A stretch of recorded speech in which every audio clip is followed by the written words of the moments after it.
Hello students, welcome back to this new video. इस वीडियो में हम कंटिन्यू करेंगे क्लास 10th का प्रोबेबिलिटी चैप्टर, जो कि हमने पिछली वीडियोस में कुछ टॉपिक कवर किए थे। उसके आगे के टॉपिक हम इस वीडियो में कवर करने वाले हैं। तो without wasting any time start करते हैं अपन। देखो, ये लाइन अपन ने पहले भी पढ़ी थी। इसका मतलब क्या था? इसका मतलब था 0 ग्रेटर देन और equal to P of E less than equal to 1। इसका मतलब है कि किसी भी इवेंट की प्रोबेबिलिटी जो होगी 0 से बड़ी और 1 से छोटी। इसका मतलब 0 से 1 के बीच में लाया करेगी। अगर 1 से बड़ी आ रही है तो आपकी प्रोबेबिलिटी गलत है, और 0 से छोटी आ रही है तो उसकी प्रोबेबिलिटी आपकी गलत है। ठीक है, इतना हमने सीख लिया था। ठीक है, श्योर इवेंट और इम्पॉसिबल इवेंट भी हमने पिछली वीडियोस में कवर कर दिए थे। जिसने पिछली वीडियो नहीं देखी है, मैं आई बटन में लिंक दे दूंगा, उसको जाकर देखिए, समझिए, इम्पोर्टेंट है। ठीक है, तो चलिए अब बढ़ते हैं आगे। तो इतना अपन ने देख लिया था। अब अपन जो देखने वाले हैं, जैसे पी ऑफ ई का फॉर्मूला क्या बताया था मैंने? Favourable outcomes upon total number of outcomes. यही था अपना फॉर्मूला। ठीक है, यही था फॉर्मूला।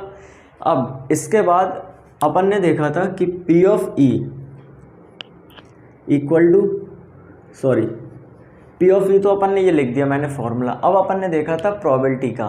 ठीक है, अब देखो, अब अपन एक काम करते हैं, P of E plus P of E not equal to 1।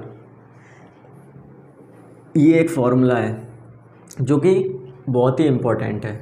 ये आपको बहुत यूज़ में आएगा जब आप एक एक नंबर के क्वेश्चन को सॉल्व करेंगे। ठीक है, कब काम में आएगा? जब आप एक एक नंबर को सॉल्व करेंगे। ठीक है, जैसे P of E plus P of E not. E not का मतलब देखो क्या होता है। ई नॉट का मतलब समझो आप, नॉट ई। नॉट ई का मतलब क्या होता है? जो ई में नहीं हो। जैसे फॉर एग्जांपल मैंने बोला कि आपको एक एग्जांपल से समझाते हैं। एक कॉइन, चलो ऐसे ही समझा देता हूँ, आपको ऐसे ही समझ में आ जाएगा। जिसने पिछली वीडियोस देखी है वो वैसे ही समझ जाएगा। देखो, P of E probability of event plus probability of not E, मतलब जो ई की प्रोबेबिलिटी है वो नहीं होनी चाहिए। मैंने बोला कि ई एक इवेंट है गेटिंग ए हेड, एक हेड आने के चांस। मैंने एक कॉइन को टॉस किया तो उसके आउटकम्स क्या होंगे? ऑब्वियस सी बात है, हेड और टेल। एक कॉइन को जब टॉस करेंगे तो क्या निकले? या तो हेड आएगा या टेल आएगा। अब मैंने बोला ई का मतलब है गेटिंग ए हेड। ई का मतलब है गेटिंग ए हेड, तो प्रोबेबिलिटी ऑफ ई क्या आएगी? प्रोबेबिलिटी ऑफ ई मतलब ई का मतलब गेटिंग ए हेड, तो probability of getting a head कितनी प्रोबेबिलिटी होगी? 1/2। क्यों? अपन ने पढ़ रखा है। फेवरेबल आउटकम्स मतलब गेटिंग ए हेड, सॉरी, ठीक है, तो गेटिंग ए हेड की प्रोबेबिलिटी क्या आएगी? 1/2। क्यों? क्योंकि देखो टोटल नंबर ऑफ आउटकम्स बेटा कितने हैं? 1 और 2। या तो हेड आएगा या टेल आएगा, इसके अलावा कुछ आ नहीं सकता। तो हेड टेल क्या हो गए? नीचे 2 आ गए, 1 और 2, 2 आउटकम्स टोटल। लेकिन बात किसकी कर रहे हैं अपन? गेटिंग ए हेड आना चाहिए तो टेल नहीं आना चाहिए। हेड आना चाहिए तो हेड कितने? 1, तो इसकी प्रोबेबिलिटी क्या आ गई? 1/2। सिंपल। अब ई नॉट का मतलब क्या होता है बेटा? देखो, पी ऑफ ई नॉट, इसका मतलब ई का मतलब था गेटिंग ए हेड। ई का मतलब क्या होता है? नॉट ई। ये नहीं होना चाहिए, गेटिंग ए हेड नहीं होना चाहिए। इसका मतलब बचा क्या? टेल। तो हेड को छोड़ के जो भी बच रहा है वो उसकी प्रोबेबिलिटी आपको निकालनी है। तो गेटिंग ए हेड का मतलब क्या था? हेड कितने, हेड आने की प्रोबेबिलिटी क्या है। लेकिन नॉट का मतलब होता है गेटिंग ए हेड। ई पे क्या लगा दिया? नॉट, मतलब not E. Getting a head नहीं आना चाहिए, तो हेड नहीं आना चाहिए। तो लेकिन फिर भी टोटल आउटकम्स तो कितने रहेंगे? 2 ही। और बात किसकी कर रहे हैं? गेटिंग ए हेड की बात नहीं कर रहे, क्योंकि नॉट लगा है। नॉट का मतलब होता है जो ई है वो नहीं होना चाहिए, तो हेड नहीं होना चाहिए, बच क्या रहा है? टेल। तो प्रोबेबिलिटी ऑफ ई नॉट क्या आएगी? 1/2। ठीक है, समझ में आया? फिर से देख लेते हैं अपन। देखो, ई एक इवेंट था गेटिंग ए हेड। ठीक है, एक कॉइन को टॉस किया जिसका इवेंट था गेटिंग, अपन ने ई जो इवेंट लिया था गेटिंग ए हेड। ठीक है, तो probability of getting a head कितना आएगा? हेड या टेल, देखो एक कॉइन उछालेंगे या तो हेड आएगा या टेल आएगा, सिंपल सी बात है। तो आउटकम्स टोटल कितने होंगे, टोटल नंबर ऑफ जितने बन रहे हैं, तो आउटकम्स टोटल 2 बन रहे हैं। और गेटिंग ए हेड, हेड की बात कर रहे हैं, तो हेड कितने हैं इनमें से, एक ही हेड है, तो 1/2 total outcomes. Probability of E not, E not का मतलब क्या होता है, नॉट ई, जो ई में हो रहा है वो नहीं होना चाहिए, बस बात खत्म। तो प्रोबेबिलिटी ऑफ ई में क्या हो रहा है, गेटिंग ए हेड, हेड की बात कर रहे हैं, तो अपन ई नॉट में हेड की बात नहीं करेंगे।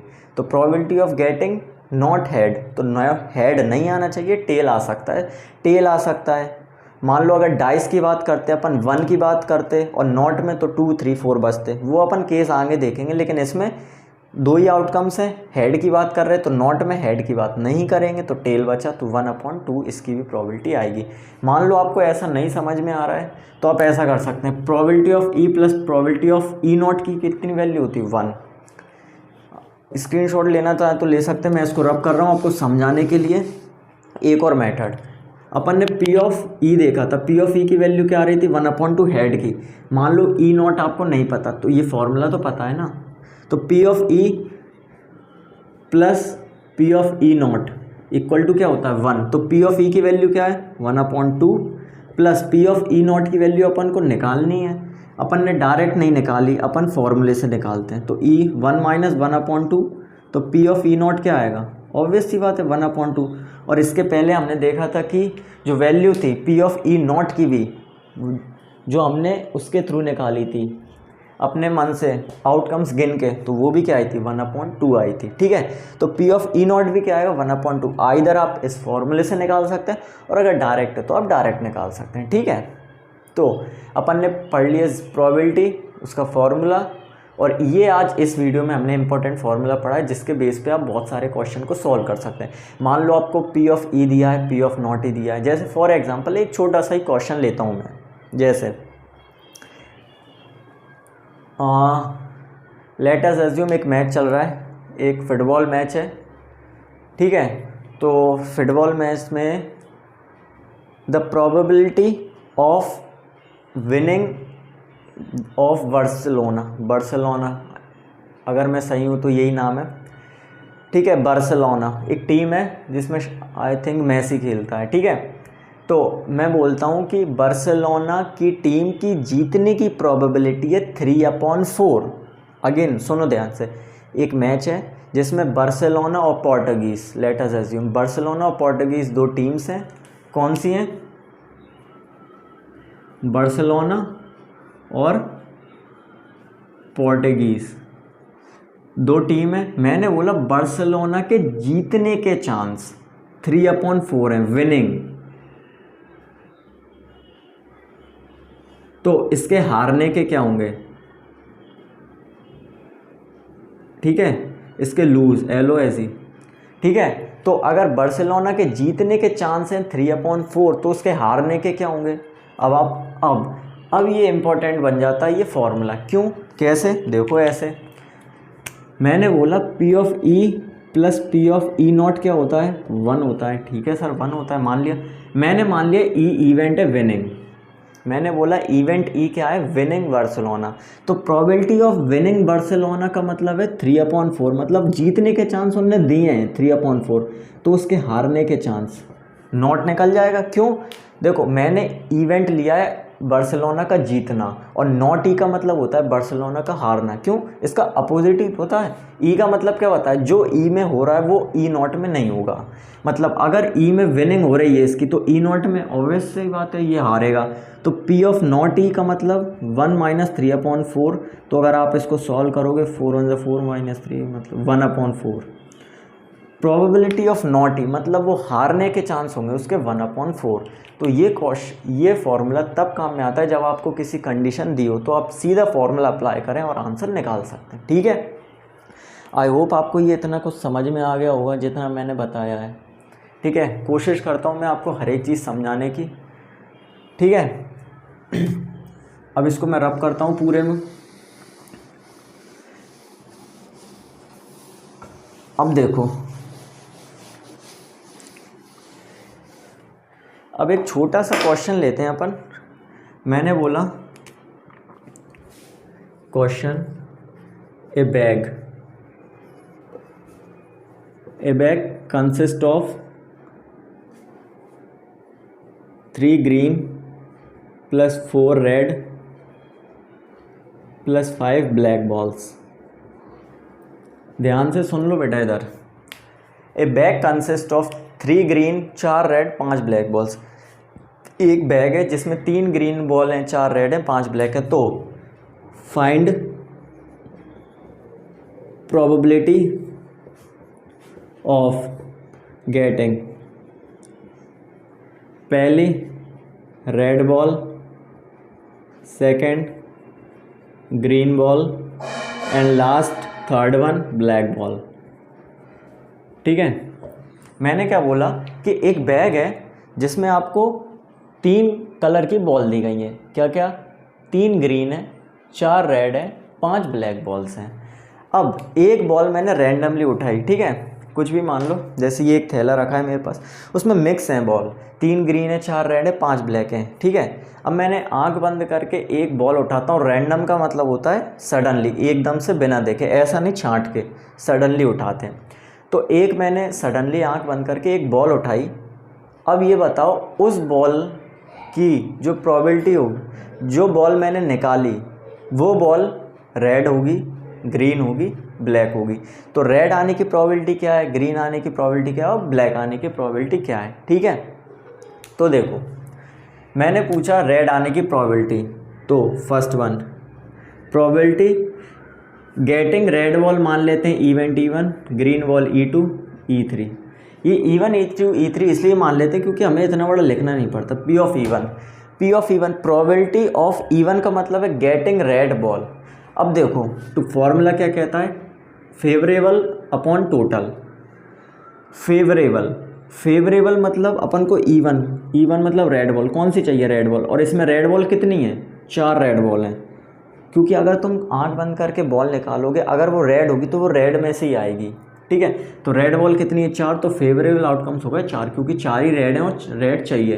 और टोटल का मतलब होता है टोटल 3 + 4 + 5। क्यों, टोटल बॉल कितनी है, 3 + 4 + 5 कितनी हो गई, 4 + 3 7, 7 + 5 12, 4 1 = 4, 4 3 = 12। रेड आने की probability 1/3। Second probability of E2 मतलब ग्रीन आने की प्रोबेबिलिटी, ग्रीन बॉल। तो ग्रीन बॉल कितनी है, 3 है, तो फेवरेबल तो 3 हो गए, लेकिन टोटल क्या है 12, 3 1 = 3, 3 4 = 12, 1/4। Third one P of E3 getting E3 मतलब ब्लैक बॉल। तो ब्लैक कितनी है, 5 हैं, ब्लैक बॉल 5 हैं और टोटल तो 12 ही रहेंगी, ये कैंसिल नहीं होगा, तो अपना यही आंसर हो जाएगा। ठीक है, तो ये था एक छोटा सा क्वेश्चन जो कि था प्रोबेबिलिटी पे बेस्ड, प्रोबेबिलिटी के फॉर्मूले पे बेस्ड, जो कि अपन ने इसको सॉल्व किया। ठीक है, आई होप आपको ये समझ में आया होगा क्वेश्चन। अब इसके बाद जो मैं चीज़ बताने वाला हूँ वो काफ़ी बहुत बहुत बहुत इम्पोर्टेंट है। ठीक है, देखो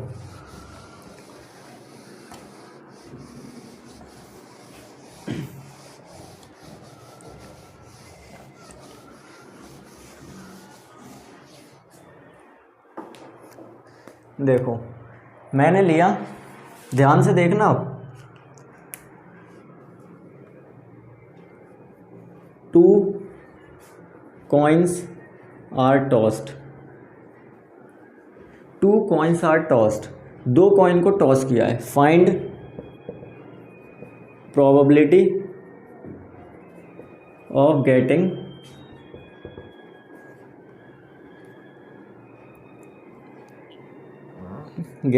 to head, probability of getting 2 head, first at least 1 tail, third at most 1 head, fourth one 1 head and 1 tail। ठीक है, तो ये आपका कुछ क्वेश्चन है, ध्यान से देखो, इस क्वेश्चन को एक बार पढ़ लो। मैं बोल देता हूँ फिर से। 2 coins are tossed simultaneously, simultaneously का मतलब होता है एक साथ। तो 2 coins are tossed simultaneously, find the probability, find करनी है 2 हेड आए एटलीस्ट वन टेल आए, एट मोस्ट वन हेड आए और वन हेड वन टेल आए। तो सबसे पहले तो देखो, अगर मैंने दो कॉइन को टॉस किया है तो सबसे पहले तो आप ये निकाल लिया करो कि टोटल आउटकम्स कितने होंगे, टोटल आउटकम्स कितने होंगे बताओ। या तो हेड हेड आ जाए, मैंने दो कॉइन उछाले, देखो साथ में दोनों उछाले, हेड हेड आ गया, फिर से उछाले, एक में हेड एक में टेल आ गया, मान लो एक में हेड एक में टेल आ गया, फिर से उछाले, मान लो उल्टा हो गया, एक में टेल एक में हेड आ गया, मान लो फिर से उछाले तो टेल टेल आ गया। तो बताओ इसके अलावा कोई और कंडीशन बन सकती है क्या? सॉरी, इसके अलावा कोई और आउटकम्स हो सकता है? नहीं हो सकता। क्यों? या तो हेड हेड आ जाए या हेड टेल आ जाए, टेल हेड आ जाए या टेल टेल आ जाए, इसके अलावा कुछ नहीं बन सकता। तो अब बात करते हैं अपन प्रोबेबिलिटी की। अपन इसको मान लेते हैं E1, E2, E3 और E4। आपको लिखना पड़ेगा अलग से, मैं ये समझाने के लिए आपको सीधा लिख देता हूँ। प्रोबेबिलिटी ऑफ E1, देखो प्रोबेबिलिटी ऑफ E1 मतलब गेटिंग टू हेड। अब इन चारों में से ये बताओ कि दो हेड किस में आ रहे हैं। आप बोलोगे इसमें आ रहा है, इसमें नहीं आ रहा है, इसमें नहीं आ रहा है, इसमें नहीं आ रहा है, तो फेवरेबल आउटकम्स क्या हो गया? 1। क्यों? क्योंकि हेड हेड एक ही बार आ रहा है। Upon total number of outcomes कितने हैं? 1 2 3 4, तो टोटल हमेशा सेम रहेगा, टोटल आउटकम्स 4। ठीक है, प्रोबेबिलिटी ऑफ E1 आ गई। प्रोबेबिलिटी ऑफ E2 की बात करें, प्रोबेबिलिटी ऑफ E2 का मतलब है getting at least one head. अब देखो ये बहुत बड़ा चक्कर है, एट लीस्ट वन टेल का मतलब क्या है? एट लीस्ट वन टेल का मतलब, एट लीस्ट वन टेल का मतलब ये है कि कम से कम एक टेल आना चाहिए। क्या? कम से कम एक टेल। जैसे आप घर में बोलते हो ना कि अम्मी कुछ नहीं 50 रुपये चाहिए, नहीं 30 ही हैं, अरे कम से कम 40 तो दे दो। कम से कम मतलब एट लीस्ट वन टेल, कम से कम उसमें एक टेल होना ही चाहिए, एक टेल से कम वाला नहीं चलेगा काम। तो अब फिर से देखो, तो हेड हेड वाला अपन ले सकते हैं? नहीं ले सकते, क्योंकि इसमें तो एक भी टेल नहीं है, जबकि वो कह रहा है एट लीस्ट एक टेल, कम से कम एक टेल होना चाहिए, तो ये नहीं ले सकते। हेड टेल ले सकते क्योंकि इसमें एक टेल आ रहा है, अच्छी बात है, तो ये ले लेंगे अपन। टेल हेड, इसमें भी एक टेल आ रहा है, ले लेंगे। ये टेल टेल आ रहा है, इसको ले के रहने, इसको भी लेना है। क्यों? क्योंकि देखो एट लीस्ट वन टेल, कम से कम एक टेल होना चाहिए। इसमें तो दो हैं, तो क्या दिक्कत है? दो हो, तीन हो, चार हो, उससे मतलब नहीं, एक तो होना चाहिए, एक से कम वाला नहीं चलेगा।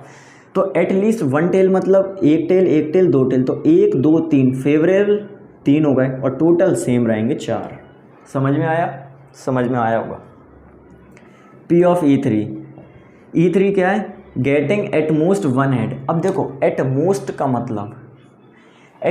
का मतलब होता है ज़्यादा से ज़्यादा एक होना चाहिए, एक से ज़्यादा नहीं होना चाहिए। ठीक है, तो एट मोस्ट वन हेड मतलब ज़्यादा से ज़्यादा एक। तो देखो फिर से देखते हैं अपन, इसमें ज़्यादा से ज़्यादा 2 हेड हैं, तो उसने क्या बोला? ज़्यादा से ज़्यादा एक होना चाहिए, तो अपन ये नहीं ले सकते, क्योंकि उसने ये बोला है एट मोस्ट ज़्यादा से ज़्यादा एक से ज़्यादा वाला नहीं चलेगा। इसमें लीस्ट था, कम से कम, इसमें एट मोस्ट मतलब ज़्यादा से ज़्यादा, तो ये नहीं ले सकते। ये ले सकते हैं क्योंकि इसमें एट मोस्ट एक हेड चल जाएगा, ये चल जाएगा, ये भी चल जाएगा। क्यों? आप बोलोगे इसमें तो हेड ही नहीं है, तो क्या दिक्कत है? उसने क्या बोला है? एट मोस्ट वन हेड, कम ज़्यादा से ज़्यादा एक हेड होना चाहिए, एक से ज़्यादा नहीं होना चाहिए, एक से कम वाला चलेगा। अगर एक नहीं भी होगा तो भी चलेगा। क्यों? उसने ये बोला है एट मोस्ट ज़्यादा से ज़्यादा एक के बाद नहीं लूँगा, तो एक के बाद इधर कितने हैं? 2, नहीं ले सकते। इधर एक है, इधर एक है, इधर एक भी नहीं है, तो क्या दिक्कत है? मत होने दो, क्योंकि ज़्यादा से ज़्यादा एक से कम वाले सारे ले सकते हैं। तो 1 2 3 फेवरेबल आउटकम्स 3 और टोटल फिर से 4। और लास्ट वाला तो बहुत सिंपल है, P ऑफ E4 क्या है? Getting one head and one tail. तो वन हेड वन टेल किस किस में आ रहा है? एक हेड एक टेल, एक हेड एक टेल इसमें, एक टेल एक हेड इसमें, तो 1 और 2 2/4 मतलब 1/2, क्योंकि 4 टोटल आउटकम्स। ठीक है, तो ये था एक इम्पॉर्टेंट क्वेश्चन एटलीस्ट और एट मोस्ट पे। हालांकि ये आपसे पूछे जाते हैं, एटलीस्ट एट मोस्ट इम्पॉर्टेंट है। ठीक है, तो आई होप आपको ये वीडियो समझ में आई होगी। स्क्रीनशॉट आप लेना चाहें तो इसका ले सकते हैं स्क्रीनशॉट। ठीक है, तो आई होप आपको ये वीडियो पसंद आई होगी। मिलते हैं एक अगली वीडियो में एक अगले इम्पोर्टेंट टॉपिक के साथ।